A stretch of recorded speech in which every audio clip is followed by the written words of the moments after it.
आज का जो हमारा टॉपिक है स्टूडेंट्स वो है energy store in a capacitor, या कैपेसिटर को हम कंडेंसर भी बोलते हैं।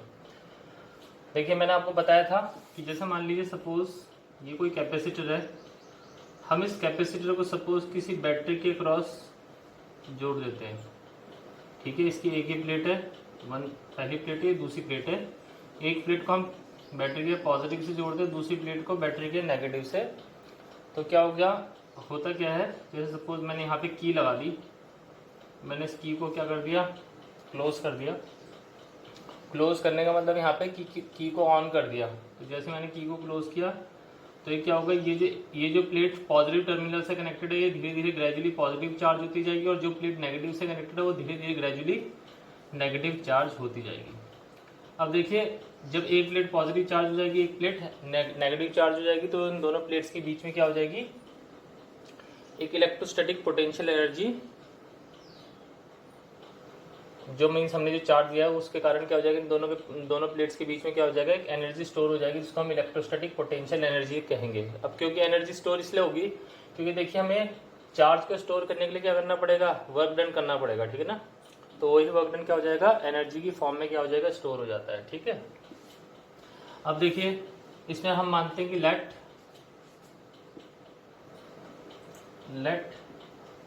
Eight any instant of time T, किसी इंस्टेंट ऑफ टाइम टी पे, let any instant of time T, let Q be the charge on each plate of the capacitor. Let the capacitance of capacitor be C। हमने मान लिया capacitor की capacitance C है, और देखिए जब हम इसको धीरे धीरे करके चार्ज दे रहे हैं तो सपोज किसी इंस्टेंट ऑफ टाइम पे उसका चार्ज कितना हो गया, Q उस पर चार्ज हो गया। ठीक है बेटा, तो therefore potential difference set up between the plates is given by। अब बच्चों मुझे बताइए कि अगर जो प्लेट पे कैपेसिटेंस की कैपेसिटेंस C है और किसी इंस्टेंट पे चार्ज Q है, तो what is the potential difference between the plates of the capacitor. तो देखिए मैंने बोला है कि अगर जो मान लीजिए Q is the charge on the plates of the capacitor और उसकी कैपेसिटेंस को मैंने C लिया है, तो किसी इंस्टेंट पे भी जो पोटेंशियल डिफरेंस सेटअप होगा वो कितना हो जाएगा, V डैश इक्वल्स टू, उसको मैं लिख दूंगा Q बाय C। ये हो जाएगी इक्वेशन नंबर 1। ठीक है ना। अब देखिए बेटा आगे बात आती है कि देखिए धीरे धीरे करके कैपेसिटर को हम क्या कर रहे हैं, चार्ज कर रहे हैं। तो अब मैं लिखूंगा इसमें कि small amount of work done in giving an additional charge dq is given by। अब देखिए आपको पता है कि जैसे जैसे प्लेट्स में चार्ज आएगा वैसे वैसे प्लेट्स में क्या हो जाएगा, पोटेंशियल डिफरेंस सेटअप होगा। पोटेंशियल डिफरेंस सेटअप होगा तो देखिए क्या, अब हम तो प्लेट को लगातार चार्ज देना चाह रहे हैं, तो देखिए किसी भी इंस्टेंट पे मान लीजिए सपोज हम छोटा सा चार्ज dq और दे रहे हैं, तो ये चार्ज हमें क्या करना पड़ेगा, किसी पोटेंशियल के अगेंस्ट चार्ज देना पड़ेगा। तो जब हम चार्ज देंगे तो ऑब्वियसली हमें क्या करना पड़ेगा, वर्क करना पड़ेगा। अब देखिए पोटेंशियल की जो जनरल डेफिनेशन होती है वर्क अपॉन चार्ज होता है, तो वर्क की डेफिनेशन हो जाएगी चार्ज इंटू पोटेंशियल। अब देखिए हमने क्या माना था, किसी इंस्टेंट पे जो पोटेंशियल डिफरेंस माना था V डैश माना था। अब हम क्या करें, एडिशनल चार्ज dq दे रहे हैं, तो जो small amount of work done dw हो जाएगा वो कितना हो जाएगा, potential V dash into charge dq, और dw will be V dash की वैल्यू हो जाएगी Q by C into dq। तो ये है small work done in giving an additional charge dq। ठीक है, इसको चाहो आप इक्वेशन नंबर 1 डाल देना। फिर इसके बाद हम लिखेंगे now total amount of work done in giving charge from Q to plus Q। देखिए हम लिखेंगे total amount of work done in giving charge from Q equals to 0 to Q equals to capital Q। ठीक है ना भाई, initially तो क्या रहा होगा, चार्ज 0 रहा होगा प्लेट्स के बीच में। उसके बाद जो चार्ज हमने कहाँ तक दिया, Q चार्ज की क्या है, अपर लिमिट है, और 0 इज द लोअर लिमिट। ठीक है, तो जो total amount of work done W हो जाएगा वो इंटीग्रेशन हो जाएगा 0 टू Q, जो इससे पहले वाली टर्म हमने लिखी थी dW वाली टर्म, dW इक्वल्स टू हमारे पास Q/C dQ था, इस टर्म का ही इंटीग्रेट करेंगे Q/C dQ। ठीक है बच्चों, अब देखिए 1/C बाहर आ जाएगा, इंटीग्रेशन 0 टू Q dQ। अब Q dQ का इंटीग्रेशन तो आता ही होगा, बोलिए what is the integration of Q dQ, कौन बताएगा? It will be Q square bye 2 और 0 टू Q, तो W विल बी 1/2C। अब देखिए हो जाएगा Q स्क्वायर और 0 टू Q, अब Q की अपर लिमिट है कैपिटल Q और लोअर लिमिट है 0, तो W विल बी 1/2C, ये हो जाएगा Q स्क्वायर माइनस 0 का स्क्वायर। ठीक है, तो कितना आ जाएगा work done, simply W will be, बोलिए 1/2 Q square by C, this is the work done.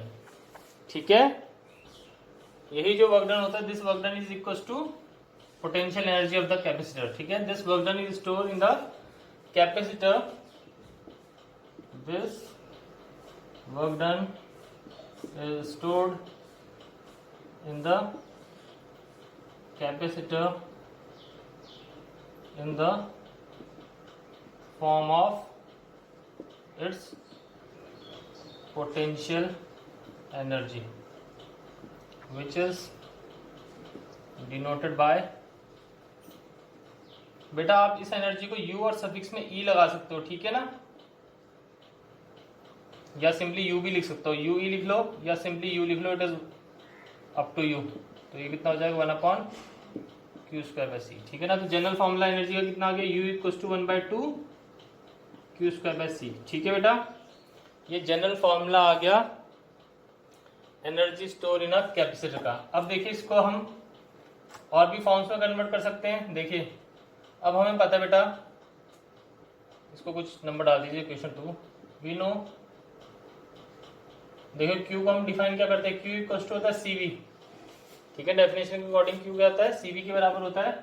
तो अगर जो इस इक्वेशन में मैं Q की वैल्यू सब्स्टिट्यूट करूंगा तो U आ जाएगा 1/2, देखिए Q स्क्वायर अपॉन C है हमारे पास, तो यहाँ पे Q की वैल्यू सब्स्टिट्यूट करेंगे तो CV का स्क्वायर हो जाएगा अपॉन C, तो ये हमारे पास आ जाएगा बच्चों U will be 1/2 C square V square over C, तो C से एक C कैंसिल, तो U कितना आ जाएगा 1/2 CV स्क्वायर। ठीक है बच्चों, फिर तीसरी एक और फॉर्म आ सकती है। देखिए हमारे पास U लिखा है, U इक्वल्स टू हमारे पास लिखा है 1/2 CV स्क्वायर लिखा है, तो U equals to 1/2 CV square को मैं CV इंटू V लिख सकता हूँ। ठीक है बेटा, V स्क्वायर को मैंने ब्रेक कर दिया, V इंटू V लिख दिया, तो U equals to 1/2 again CV किसके बराबर होता है, Q के बराबर, तो 1/2 QV भी आ सकता है। ठीक है, तो हमारे पास तीन फॉर्म आ गई इसकी। एक फॉर्म है हमारे पास U equals to 1/2 Q square by C, दूसरी फॉर्म हमारे पास ये है U equals to 1/2 CV square, और तीसरी फॉर्म हमारे पास ये है 1/2 QV। ठीक है बच्चों, ये तीन हमारे पास फॉर्म्स हैं। अब देखिए ये दोनों फॉर्म को देखा जाए, इन दोनों फॉर्म को देखें हम, तो इस फॉर्मूले के अकॉर्डिंग जो एनर्जी है वो कैपेसिटेंस पे इनवर्सली डिपेंड कर रही है, इस फॉर्मूले के अकॉर्डिंग डायरेक्टली डिपेंड कर रही है। तो देखिए जो ऊपर वाला फॉर्मूला हो जाएगा, ऊपर वाला फॉर्मूला हो जाएगा सीरीज कॉम्बिनेशन के लिए। जब हम कैपेसिटेंस को सीरीज में लगाते हैं तो ऊपर वाला फॉर्मूला लगाएंगे, वो हो जाएगा सीरीज कॉम्बिनेशन के लिए। U equals to 1/2 Q square by C, ये फॉर्मूला हो जाएगा सीरीज कॉम्बिनेशन के लिए, क्योंकि मैंने आपको बताया था सीरीज कॉम्बिनेशन में, अगर जो आपने वीडियो देखा हो तो सीरीज कॉम्बिनेशन में चार्ज कांस्टेंट रहता है सारी प्लेट्स पे, तो ऑब्वियसली जो एनर्जी होगी वो कैपेसिटेंस के इनवर्सली प्रोपोर्शनल होगी। और 1/2 CV स्क्वायर, ये वाला कंसेप्ट हम लगाएंगे पैरेलल कॉम्बिनेशन में, क्योंकि पैरेलल कॉम्बिनेशन में क्या होता है, पोटेंशियल डिफरेंस सेम रहता है, तो पोटेंशियल डिफरेंस जब सेम होगा तो एनर्जी क्या होगी, कैपेसिटेंस पे डायरेक्टली डिपेंड करेगी। ठीक है बच्चों, ये कंसेप्ट क्लियर हो गया, energy store in a capacitor. अब देखिए इसमें एक चीज और आएगी बेटा, एनर्जी डेंसिटी की टर्म आती है। ठीक है, एक टर्म आएगी energy density. Energy density of capacitor, ठीक है ना।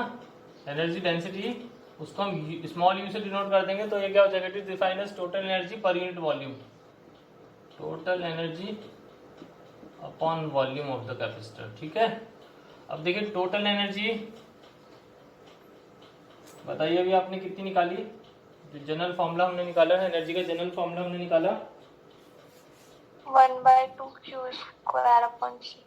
Q² अपॉन सी, ठीक है। यहाँ पे मैं फॉर्मूला लगा रहा हूँ 1/2 CV² वाला, CV² अपॉन वॉल्यूम हो जाएगा A इंटू डी, तो ये हो जाएगा हमारे पास CV² अपॉन 2AD, ठीक है बच्चों। व्हाट इज वॉल्यूम, ये हो जाएगा CV² अपॉन 2AD। अब देखिए जो कैपेसिटेंस का जनरल फॉर्मूला होता है, कैपेसिटेंस की जनरल वैल्यू क्या होती है, C क्वेश्चन में क्या लिखता हूँ, एप्सिलॉन नॉट A ओवर किसके बराबर होता है, capacitance epsilon not A over D। तो बेटा U कितना हो जाएगा, यहाँ से ये वाली टर्म लिख लीजिए, हम लिखेंगे 1/2AD पहले लिख लिया, ठीक है। और C की वैल्यू कितनी है, epsilon not A over D है, और साथ में आ जाएगा V², ठीक है बच्चों, समझ गए ना बात। 1/2AD को मैंने पहले लिख लिया, C की वैल्यू कितनी है, एप्सिलॉन नॉट A/D है, साथ में V², तो यहाँ पे किससे कैंसिल हो जाएगा, A से एक A कैंसिल हो जाएगा, तो U कितना आ जाएगा हमारे पास, epsilon not V² upon 2D², ठीक है। कितना आ गया, epsilon not V² upon 2D²।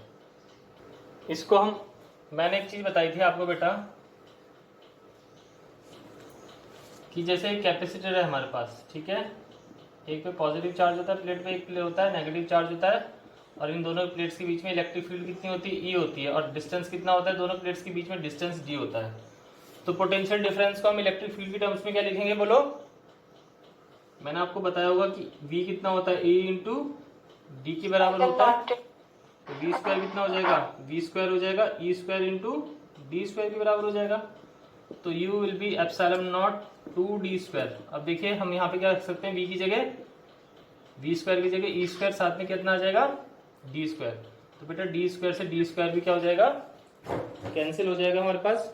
तो फाइनल जो हमारे पास एनर्जी डेंसिटी का फॉर्मूला हो जाएगा, वो आ जाएगा 1/2 epsilon not into E²। This is the final formula for energy density of a parallel plate capacitor, ठीक है बच्चों। तो आई होप आपको ये कंसेप्ट समझ में आ गया होगा।